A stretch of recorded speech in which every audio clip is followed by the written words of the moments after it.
Hi folks. Thought I might give you a lecture on scientific skepticism or critical thinking, because this is one of the foundations that should underlie this course. It's something that I know the previous teacher of this course, James Ost, it was very important to him, and he has such very similar ideas about scientific skepticism that I do, and then we both independently use those tools of scientific skepticism to come to very similar conclusions about false memory research, about the idea of repression, about Freud's ideas, and so on. So I thought one of the most valuable things you might get out of this course is learning these tools from us and then applying these tools of critical thinking yourself to everything in your life. All of the science that you come across, you can use these tools. You can use these tools in economic decision making, political decision making, and so on. These tools are really the foundation of Enlightenment thinking that led to so much progress. So, they underlie the progress in science, the progress in standards of living, and so on. So this is not just about memory research. This is a foundation of empirical thought and rational thought that has benefits in every area of life. And as you go through it, you should think to yourself, oh, this applies to science and my life, or sometimes some of these apply to science and my family, Anyway, let me pass on these tools. This is probably the most important thing that I personally want to pass on to the next generation. It's so important to me that, when I'm gone, there's going to be individuals who understand these tools to make good decisions, so that progress can be preserved or continue to improve. I see history in this way. I see history as being when we don't follow these scientific skepticism ways of thinking, don't have these tools, we plunge into dark ages in the distant past. Discoveries in technology go backwards when we move away from scientific skepticism, as they did in the Dark Ages. Then when we get back to scientific skepticism, moral philosophy improves, freedom of speech improves, science improves as a whole. So this is one of the most important things for me to preserve. And history goes back to Socrates and the way he would get his pupils to question their own thoughts. So this is about questioning your own biases and own thoughts. The criticism part of it is more of a criticism of your own arguments rather than just criticizing everybody externally. And then Plato wrote about Socrates' life, and then Plato taught Aristotle, who made progress in thought and science, and some, scientific progress was made by the descendants of Aristotle, and then there was a kind of a break of progress until the Enlightenment, where all these ideas came back. And then sure enough, when people started using scientific skepticism again, they started discovering thing after thing after thing in physics, biology, and then later on in the last 100 years in psychology too, and in memory science. Anyway, this is just a bonus lecture basically, that I thought I didn't necessarily have to give because we have the guest speaker coming in this week. But I thought this is so important, I've got to fit it in somewhere. And I don't want to constantly talk about critical thinking all the way through the course. I want to really get down to facts for the rest of the course. And, facts such as case studies, which are facts, difficult to interpret. Things like research findings, without constantly talking about being critical all the time. You really want to get down to knowledge as well. But let's talk about critical thinking first. So it's taken me a couple of decades, I'm 48 now, to identify the most valuable things in academia, in science, and in Enlightenment thought, or in modern philosophy, you might say. And here are some of the ideas worth conserving in the next generation. Okay, let's talk about this first. Allowing free speech in science and philosophical discourse. This is part of the set of ideas that have allowed us to be so successful, to make progress in science and moral philosophy. So the idea is you get out all the ideas into the sun, because the idea is that the sun acts like a disinfectant so that they can be debunked, the bad ideas. Even the, controversial ideas, it's probably better to get them out in the open and then to have somebody thoroughly question those ideas so that they don't stay underground, because they can be more dangerous when they're underground and not debunked. Or the ideas might be supported, and then there's gains for everybody if the idea helps society. So historically, and it takes a long time, it took me a long time to realize this, but historically this has accelerated discovery in science. When we got to this idea of free speech and without any kind of ideological suppression, our progress improved immensely.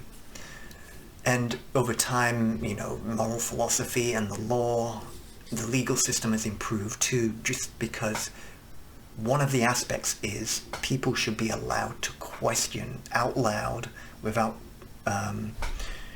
legal consequences current ideas, so that new ideas come up. What was part of society 200 years ago has gradually evolved, and it's no longer considered moral at all. That's what I mean by moral philosophy. You might think about something like the persecution of races or of gay people in the past, and how that has improved through open questioning and developments over time. And of course in science too, if people were not allowed to question previous science, we would never have evolved from behaviorism into cognitive science. We never would have started measuring memory instead of just behaviors, for example. The second point is civil discourse. That means, how do you discuss things that you disagree with? And this applies to science and home life too. So the idea is, and this is an idea that was brought up in the ancient Greeks and then in the Enlightenment, so it's just me repeating it. The idea is that talking, communicating and writing civilly when you debate areas of disagreement. In other words, you don't get angry, you don't call people names, you don't attack their character, you don't try and get them fired, etc. So civil discourse should be encouraged to focus on evidence and central arguments. In other words, you disagree because, have you seen this evidence?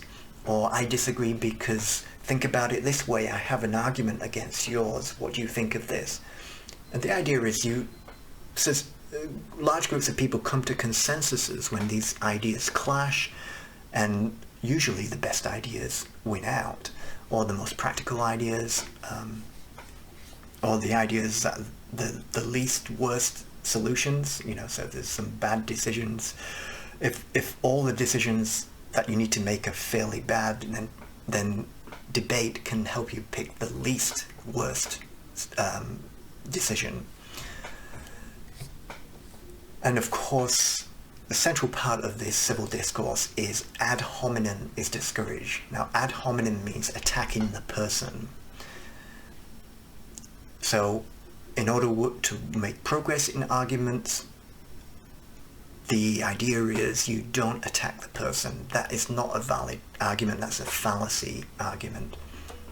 And there's other logical fallacies too. I'm just picking out one that's probably one of the most important. Okay, point number 3 I want to make. Scientific skepticism and Socratic critical thinking is an important thing to preserve from one generation to the next. And you can see it being eroded because I don't think it comes naturally to people. So this involves open-minded, careful examination of evidence and argument.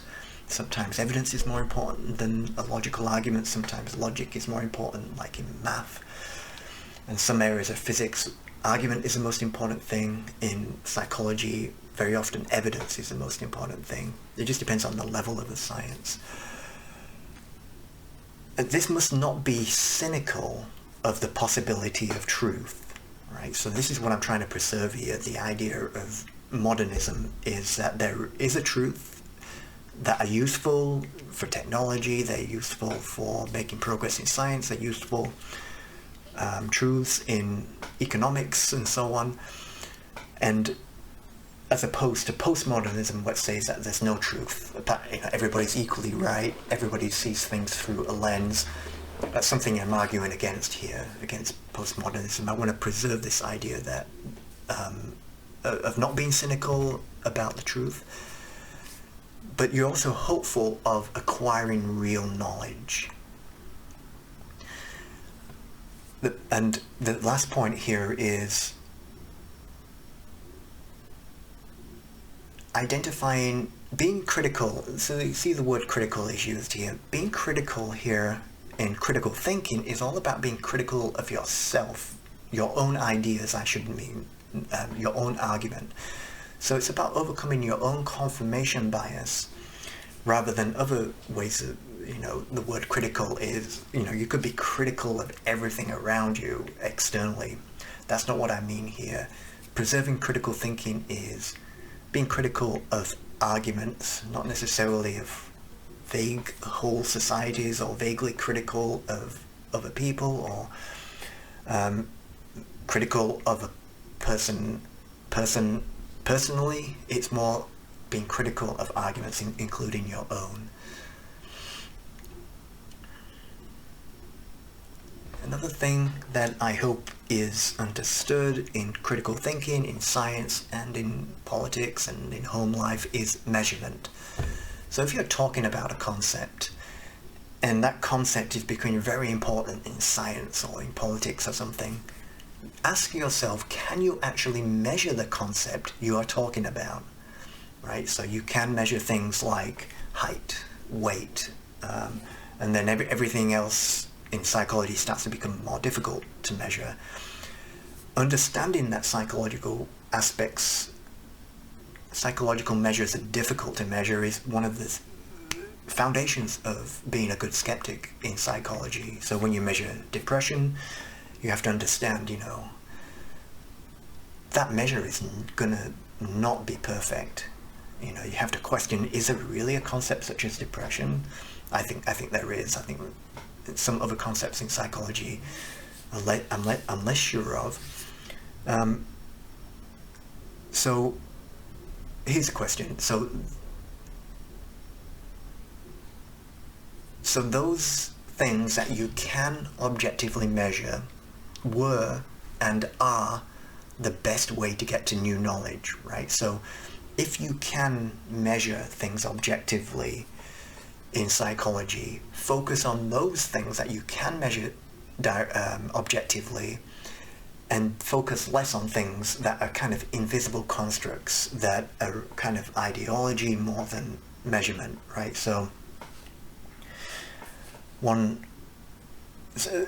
let's talk about some things that get difficult to measure in psychology. Even the concept of trauma, for example, as a broad category, is not very objectively precise entity, is it? Right? So you could break it down and say that an objective measure of trauma might be exposure to war or something, and then it's starting to become a better measure, or you could separate out different types of trauma, and each measure is a better measure than the broad concept of trauma. Similarly with the idea of dissociation, which we might talk about in this course, you have to ask yourself, can you objectively measure that? And then look at how good the measure is. And you ask yourself a couple of different things. One is reliability, and the other one is validity. The first one is always ask yourself, is the measure repeatable? So in other words, if you measure somebody on a certain measure in psychology, if you repeat that measure a month later on the same person, would you get the same measure, right? So for example, if you think that the concept of unconscious bias is a good measure, it should give you the same score on objective bias from 1 month to the next in a given individual, given that their theory is that unconscious bias doesn't change much over a month. If it doesn't, then you start to worry that it's not a good measure. Another important thing is, does whatever you're measuring actually measure what you claim it measures? And that's validity. You can do a lot of great skeptical thinking and scientific skepticism just by thinking about reliability of a measure and validity of a measure. In fact, I think you can forget all the other you can not, let's put it this way, you can just limit yourself to using arguments about reliability and validity to argue skeptically against a bad idea. Other ideas I'm talking about on this list you could cover in the topic of reliability and validity of measures. The idea is, if you don't have a good measure of something, or if it's impossible to measure something, we're not really in the area of knowledge or science. We're in the area of believing in invisible entities that nobody can measure, in the realm of ideology. Now, this is related to what I was just talking about. Another concept that you have to use to be a good scientific skeptic is testability, understanding that if something is not testable, it's not a good, fruitful idea to pursue. It's not a scientific theory, for one. And what I say here is Karl Popper's writings on falsifiability were the golden nugget of 20th century philosophy. So if you look up Karl Popper's writings in 1953 or something on conjectures and refutations, that really picks out almost all the good stuff that you need to know about philosophy in the 20th century, in my view, when it comes to skeptical thinking. There was some great philosophy prior to that in previous centuries as well to look up. But Popper was knighted for his work on falsifiability, and the idea is this. Popper's idea is, if there is no conceivable evidence that could occur in the world that could disprove a hypothesis, then that hypothesis is not science, it's more like an ideology. And not only that, that progress will be slow and unfruitful if you follow this untestable hypothesis. And what I say here is a precise hypothesis is much greater than, or much better than, having a vague hypothesis. And Popper talked about some things you might be interested in, like he thought back on how he really believed in Freudian theory and in Adlerian psychology theory, which is, the superiority complex and so on. And how he also, as a young man, believed in Marxist theory too. And he also was interested in Einstein's theory of relativity. But what Popper did when he matured, he thought back and he said, hang on a minute, Freudian theory is different from Einstein's theory, and I don't know exactly why, but Einstein's theory appears to be more scientific than Freud's theory, and more scientific than Marx's theory and Adler's theory as well. And he couldn't quite put his finger on why is it that I kind of know that Einstein's theory is more scientific than Freud's theory.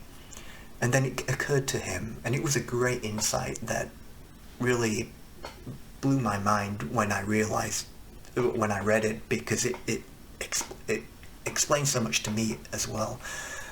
about distinguishing between science and pseudoscience. He said that in Einstein's theory, there is some conceivable evidence that could disprove Einstein's theory, right? So if a beam of light bent around the sun at a different angle to what Einstein predicted, very precise prediction, then it would disprove Einstein's theory, and would make progress, would have to come up with different theories, and then progress can be made.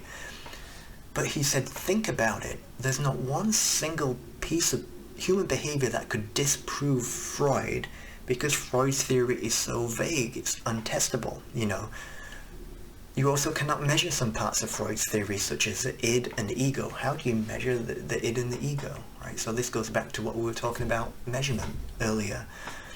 Same with Marx. He said Marx was a little bit different. So when Marx's theory was disproved by early evidence, where I don't know what it was exactly, it was like the proletariat did not raise up in a certain way, and the revolution didn't go exactly as Marx predicted, and so on. Popper said that these ideologues ignored the disconfirming evidence and added ad hoc additions to the theory to make it unfalsifiable, so that Marx's theory became unfalsifiable, just like Freud's theory. Same with Adler's theory of individual psychology. Now, Popper said, you know, that's not to say that these theories are not useful or untrue. He doesn't know if they're untrue. He just said that they're not really scientific hypotheses that you can make progress with.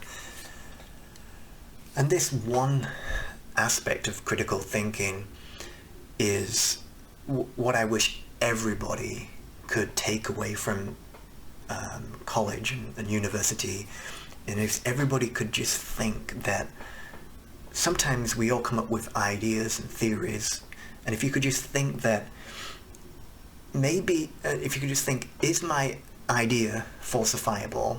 And then if it is, then you know you can go to a lab and test it or something, or test it with past data, or you know, whatever.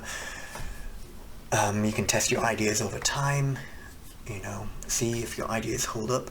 But if you come up with an unfalsifiable theory, it's so beneficial for us to be able to identify that and say, okay, I kind of believe that, but I'm in the realm of ideology here, so I'm not going to base too many decisions on this particular ideology that I have, you know.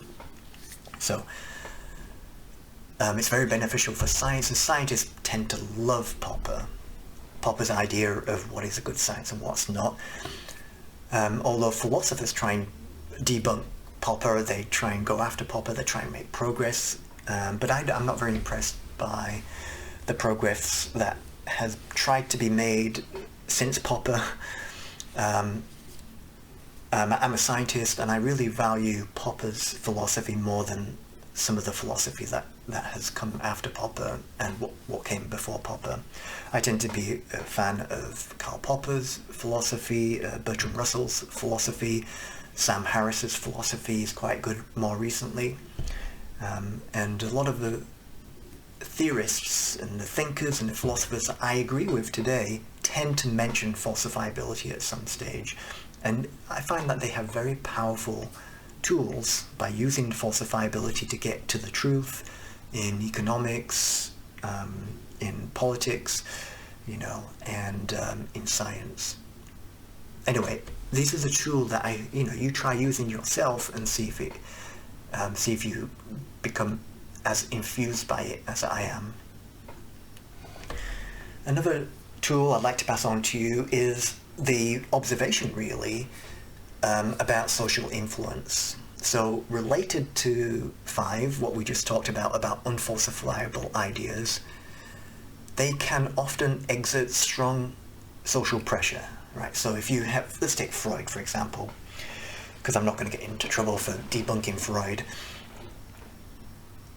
Freudian psychoanalysis, while Freud was alive, had a lot of social pressure to believe in this unfalsifiable ideas of Freud. So it was like a little bit like a cult in a way, because any of his colleagues or his mentees who didn't agree with him would be kind of shunned from the community over time. And, so it was kind of like unfalsifiable ideas lead to kind of authoritarian cover-ups that cover up the lack of efficacy. They can lead to a lack of transparency in science or in politics or whatever.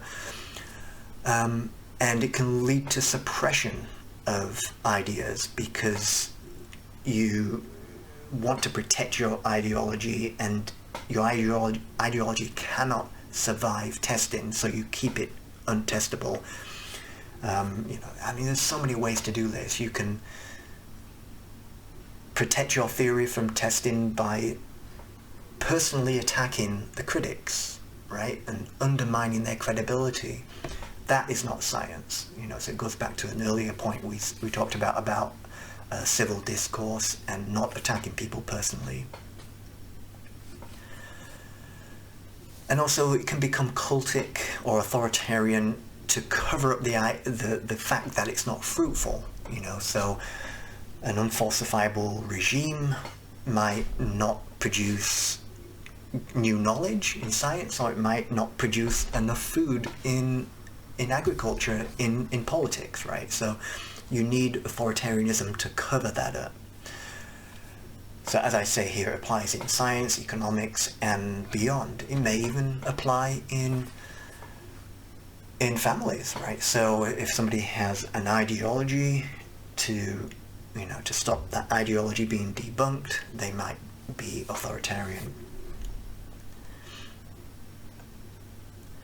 Another part of critical thinking is to consider comparison groups. Think carefully about what comparisons groups might tell you.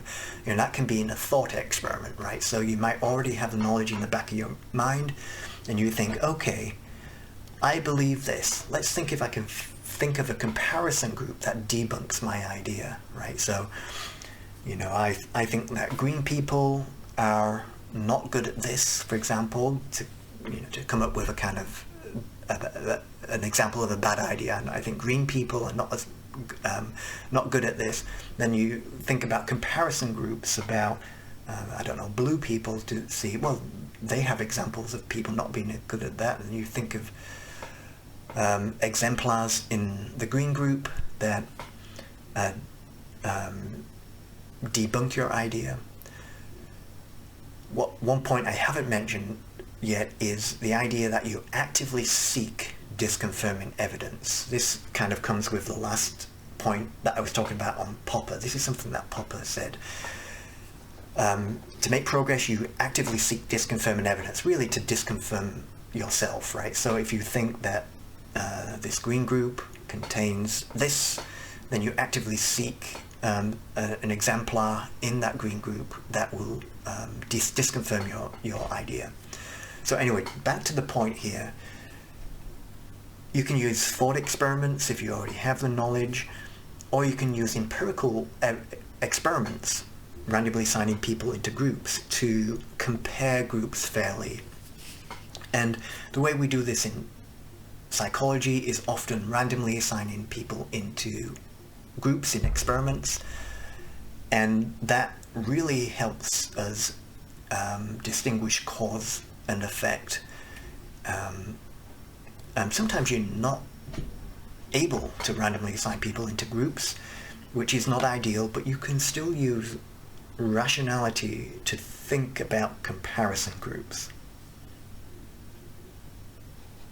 So you look for comparison groups, and then you come up with a testable idea about comparison groups, and then you can test that idea. Even without experiments, you can do a lot. By controlling for variables. If you don't have an experiment, you can control for variables and so on.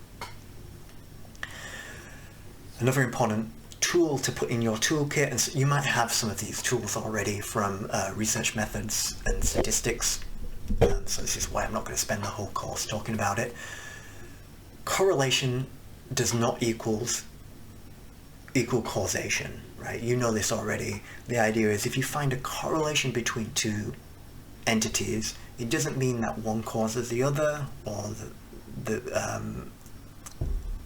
B causes A or A causes B. You don't know yet. it could be a third variable that's causing both, right? So when two variables vary together, it may be actually caused by something else that you're not thinking about. This applies to continuous variables, but it also applies to discontinuous variables, right? So if you see disparities between two groups in society or in psychology or in, in socioeconomic status research or whatever, that's still a correlation.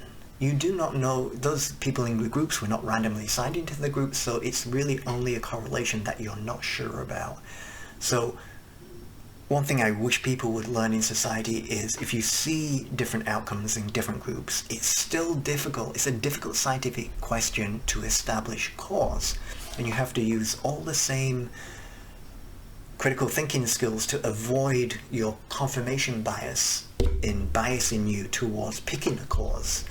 Out of, there's 10 possible causes and you pick the one that's most ideologically matching to your beliefs, right?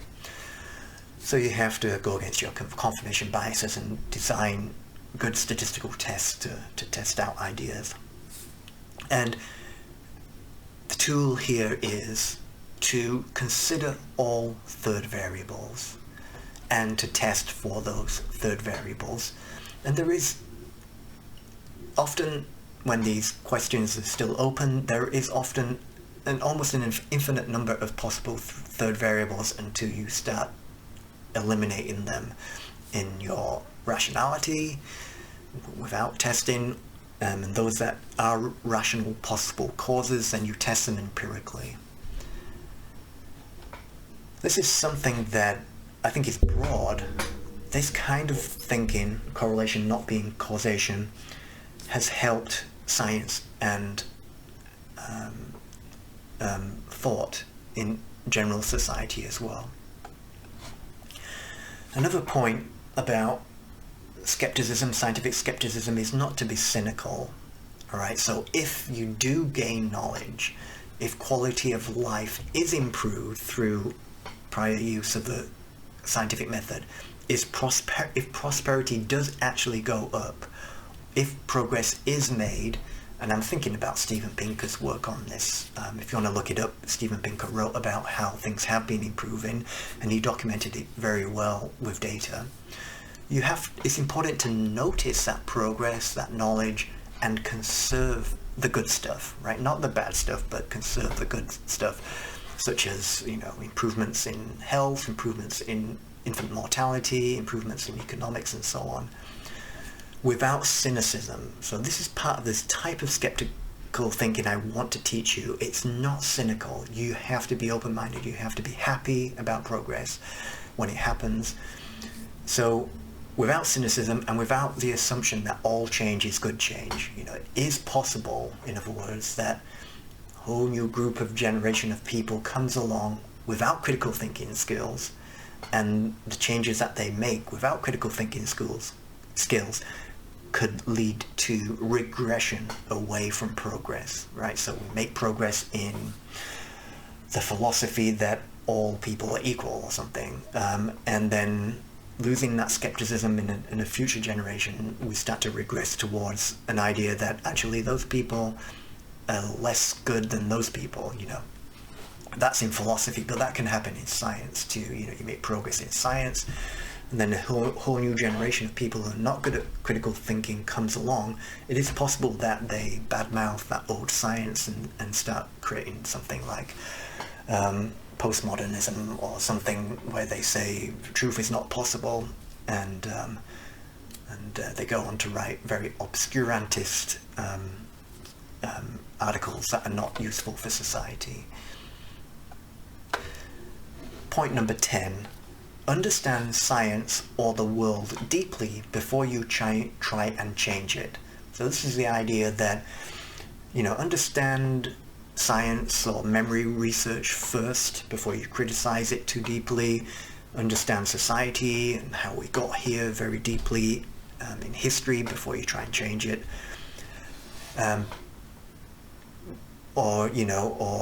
Understand the history of memory science and repressed memory understand the arguments against repressed memory before you advocate for an extension of an important statute of limitations in the law, for example.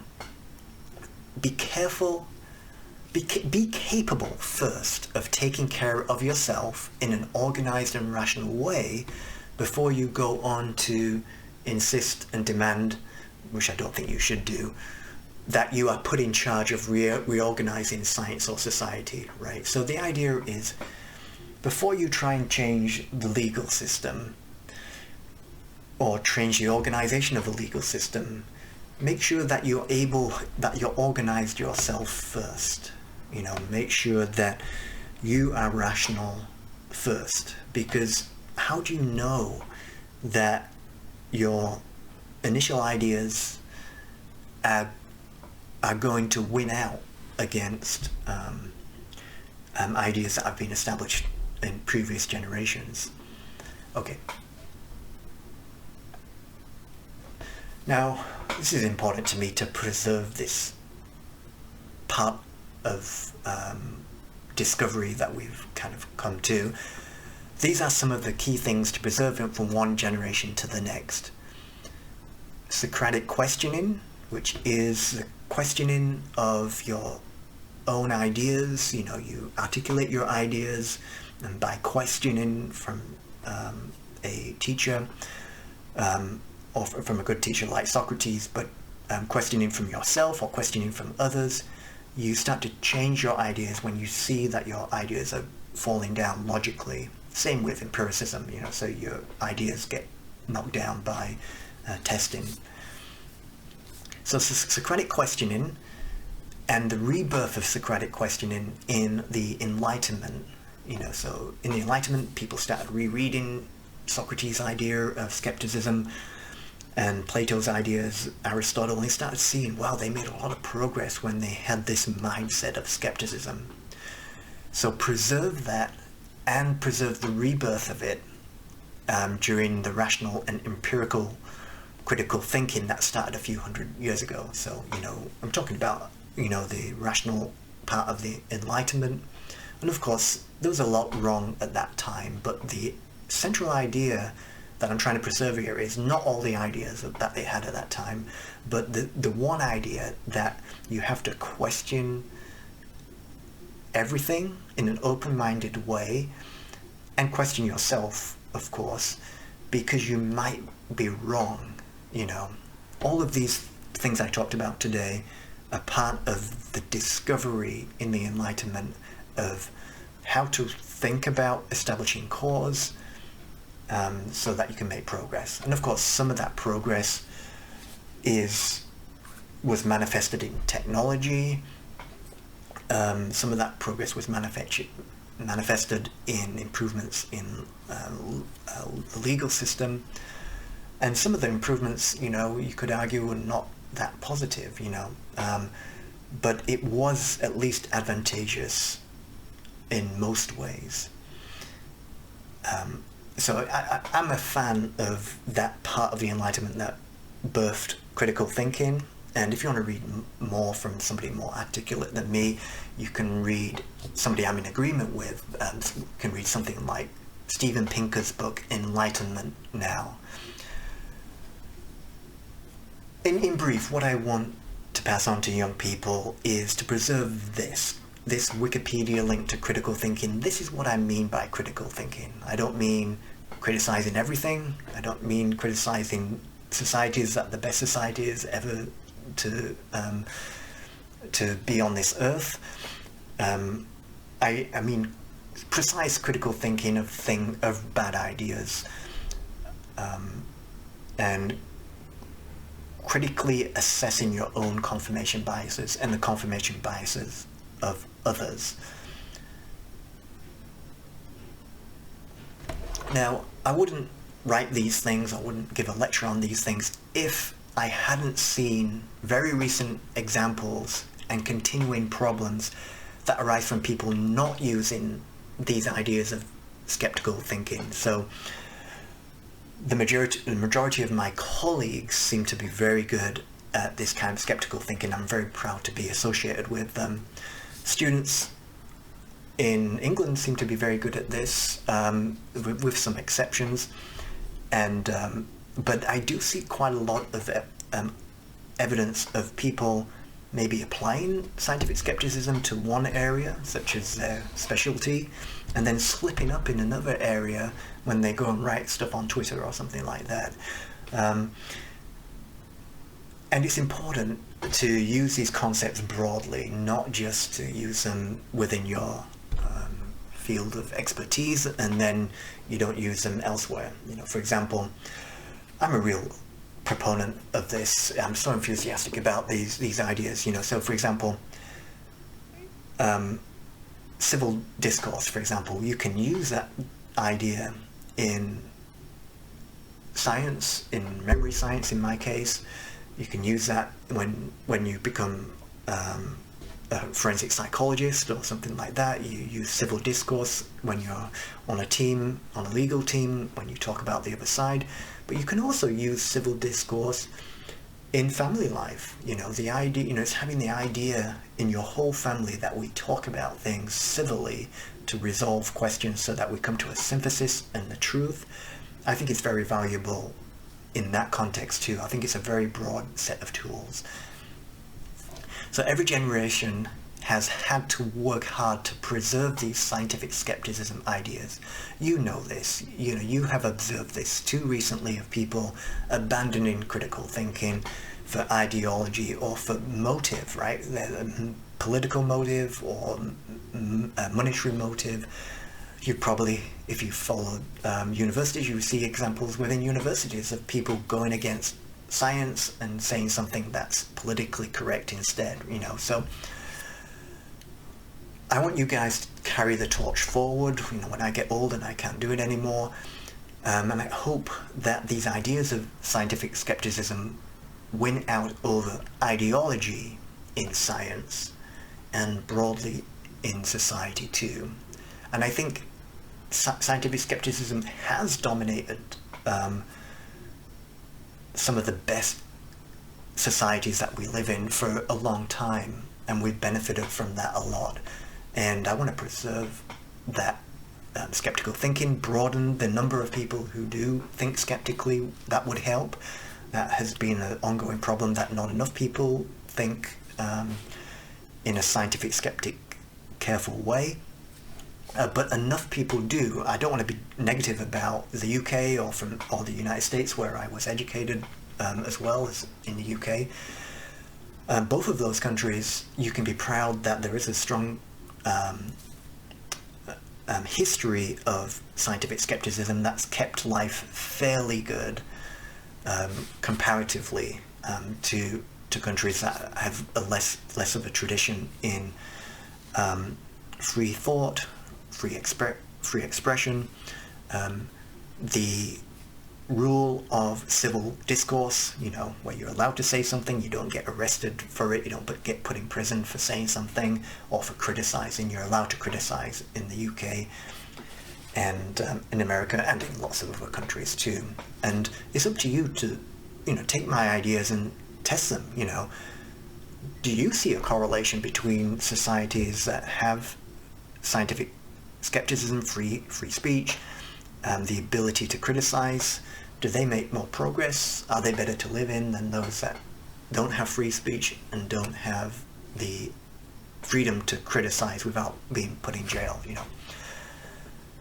Anyway, that's not to say I'm not critical of some things in modern society. I am.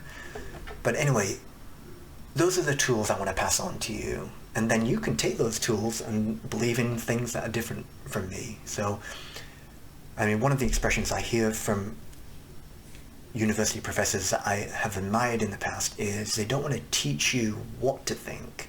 And it's the same in this course, but passing on the tools of how to think, you know, such as civil discourse. I think there's nothing wrong with passing on tools like that, and then you use those tools for a lifetime of insight and a meaningful life, I hope. Okay?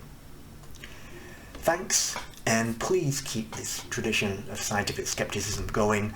in your generation and beyond. As I said earlier, I'm 48, starting to lose energy compared to you guys, and we need future generations, for your benefit, for my daughter's benefit, for everybody's benefit, to carry on using these tools of open discourse, the ability to criticize, civil debate, falsifiability. That's one of the ones that I so worry about people losing, because people have criticized the idea of falsifiability since Popper.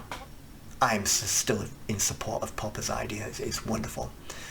Anyway, keep the flame going. That started with Socrates and Plato, and then it was revived in the Enlightenment, and it's going strong now. Keep this scientific skepticism specifically going. Anything else that those old philosophers got wrong, of course, discard that, but not scientific skepticism and Socratic questioning. Okay, thank you. Bye for now.